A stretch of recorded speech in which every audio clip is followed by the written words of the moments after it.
In courses 01 we're now going to move into cars parts, and basically we've got two files. I've run it with npm run dev0001 with the usual formula. That's INDEX01 here.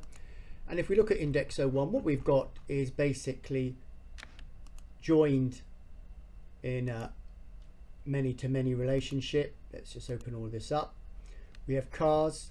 We have 4 cars that has type, brand, color, number of doors, parts, where basically we just store the reference ID of parts. And in parts itself, we can see that we have the name of the part, but we also have which cars it belongs to. This is a case of a many-to-many type relationship. So what we're going to do is have a look and see how we resolve these.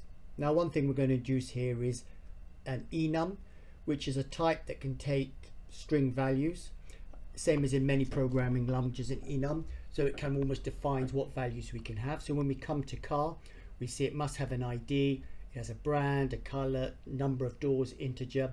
The type, it's got to be one of these car types, so it must be an estate, SUV or coupe when it's added in.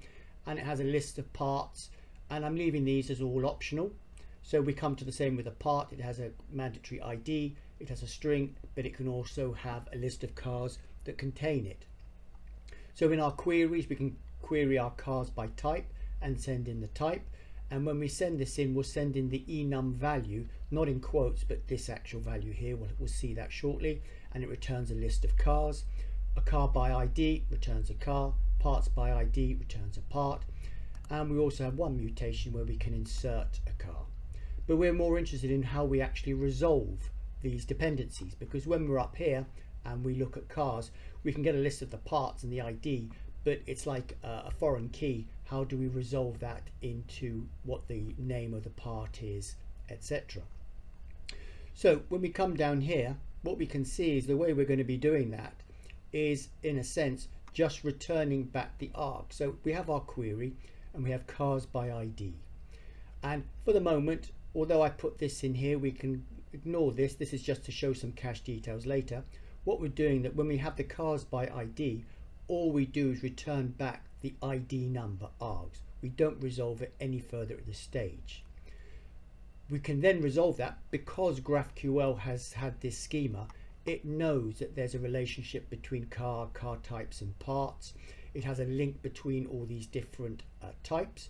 So when it gets this back cars by ID, it knows that it's basically going to be getting, if we look at the query, a car type.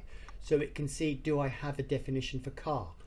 We have query up here. We come down here, we have part. We also have a car. So if we need to get the car brand, what we can do is the parent, because remember this has been the second, this is the child of the main query, can get the value of the car ID, which we'll see here logged out, the parent ID, and filter the car on that ID to get the brand name. So let's just see that in action first to start with, so that when we've got that going, we can do it. And if we look here, we're running an initial query with query by .cars by ID, and we then need to get the cars.brand. The way we can get that brand is we go into this object type cars and get the brand for it, because the cars by ID returns an argument, which is the ID of the card, which becomes the parent, which then gets set down to the cars.brand. So let's have a quick look at that. So here we've got this query here. Let's put that in. Let's run this.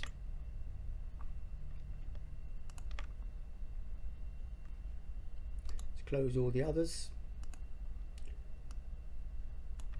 Put that here. Take that down. And if we run this, we get the ID, we get the brand, the red for, and it has parts, part 2 and part 3. Their names have now been resolved. And if we go back and look at parts up top, we can see that when we look at these parts, that they have ID and name. In our car, for what was it, we had car 1, we had parts 2 and parts 3. So it comes down here, gets part ID 2, gets suspension, part 3 gets brakes. And if we have a look at our query here, these get resolved. And if we have a look at what we actually found here, straight away we knew what the car ID was, 1, because what we did is in our resolver, when we were in here, we just logged out what was the argument passed through that we passed down. This is now the parent. it's going down to cars, resolving the chain, so it comes into cars. It's now the parent value because it was the object beforehand, the value here. And we can see car brand parent ID, car brand parent ID 1. It returns the brand name, it looks for it, filters it through, goes to type, does exactly the same. It does it in color. Here goes down to doors and goes down to parts, part ID, parent ID 1, and it knows the part number of 2 and 3. And if we have a quick look at this query here, parts, that's right, that's why we've not got type here, that's why we're not sort of seeing it. So if we do that and refresh, we can get that. Let's copy this back here and change our query down at the bottom here. So it's really passing down from parent to child the exact thing, because when we've got the car ID, we know it's car ID 1. Car ID 1 has parts 2 and 3. Those get passed down to parts. And although we're at the same top level here of query, part and car, in terms of the resolving schema, we can see that basically what's happening as we come down here, this is the parent, it's got the car ID 1, it passes it to car's brand, that's the parent, so it knows that the parent ID of cars by ID is 1, and it can work its way through. And that's how we see in here. When we come back down here, let's do this one more time and do that. Let's in fact change it to 2 to see something different. Change it to 2. We can see this has got 1 and 3. So if we come up to the top here and have a look at car 2, it's got 1 and 3 as its reference numbers. And when we look in here, we have ID of 2, that's been found. Car brand, the parent ID, which is the car ID, is 2222 here. And in the terms of the parts, it found the name parent ID was 1 and 3, for the simple reason that when we go back down here into parts, it is the parent number here. That was what was actually passed through. That's the highest level of the parent ID pass through of 1 and 3. As it's a top level of that particular resolution, there was no parent above it, it was its own part. So that's how we can then resolve sort of nested data sets using these object types, and they're all at the same level. And it's done because in this GraphQL schema, all this information, all these links are put in the car. It knows where parts are, so when it gets these parts numbers, it knows it's of type part, so it goes to part, and that's a top level, so it's got its ID and it can then resolve it down. And if we were to do further queries for car, and what we will see is a picture of how we can do an endless loop of cyclical change. If we come back up here and have a look at image and we look at DDoS, we can see in this example here that you can continue all the way down constantly the parts of car because it's a many-to-many relationship. So if we have a look at INDEX01, come down here, we can see an example here of a many-to-many, how we can almost get an infinite loop, and we'll look later at actually how we can stop a sort of DDoS attack. We're getting parts by ID 2, it can resolve cars, then cars has parts, and parts has cars. If we see here, we get a constant sort of loop down here. So when we come into our page down at the bottom here, we can see it's resolving all of these things because the GraphQL scheme knows the relationship between cars and parts and can resolve them.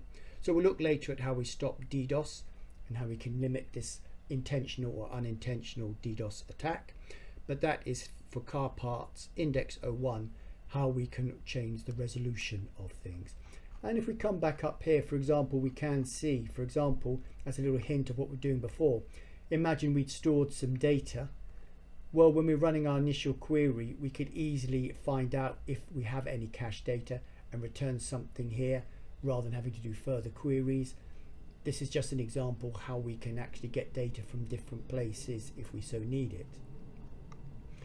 And we come back down here, cars brand. Now, for example, here in brand, when we run this, we're running the brand as per the data set, but we can easily comment that out and returns back something different. We've got a choice of what we return back once we get down here. So we could do custom brand parent ID, and let's do plus parent.id. Let's save that, come back in here, use that same query, refresh,